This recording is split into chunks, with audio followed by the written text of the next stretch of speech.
শুভ দুপুর বন্ধুরা, তোমরা সবাই কেমন আছো? দেখো আজকে আমি কি রান্না করব। চিংড়ি মাছ। এখানে 3 ধরনের চিংড়ি মাছ আছে, বড়, মেজো, ছোট।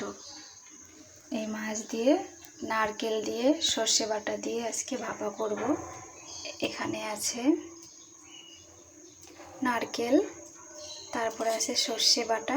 আমি এগুলো আগেই দিয়ে ফেলছি। এই যে সর্ষে বাটা, হলুদের গুঁড়ো, মরিচের গুঁড়ো, আর এখন দিয়ে দিব কাঁচা লঙ্কা,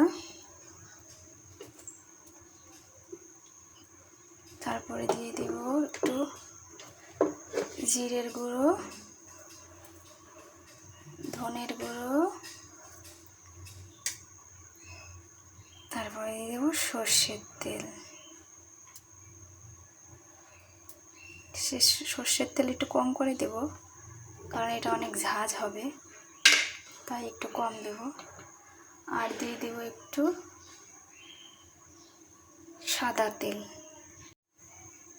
এখন এই মাছগুলো দিয়ে সব মাখাবো।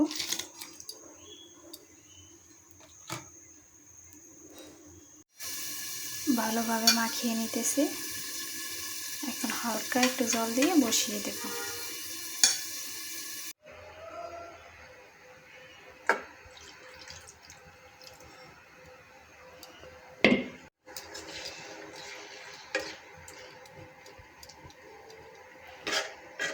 এই যে বসিয়ে দিলাম।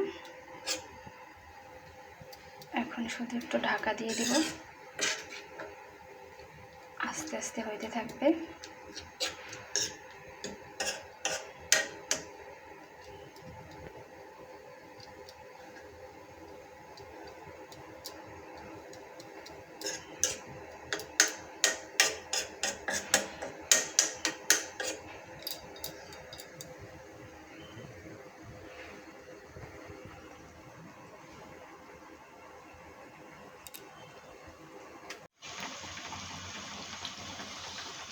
যে টকবক টকবক করে ফুটতেছে, এটা একটু মাখা মাখা হবে।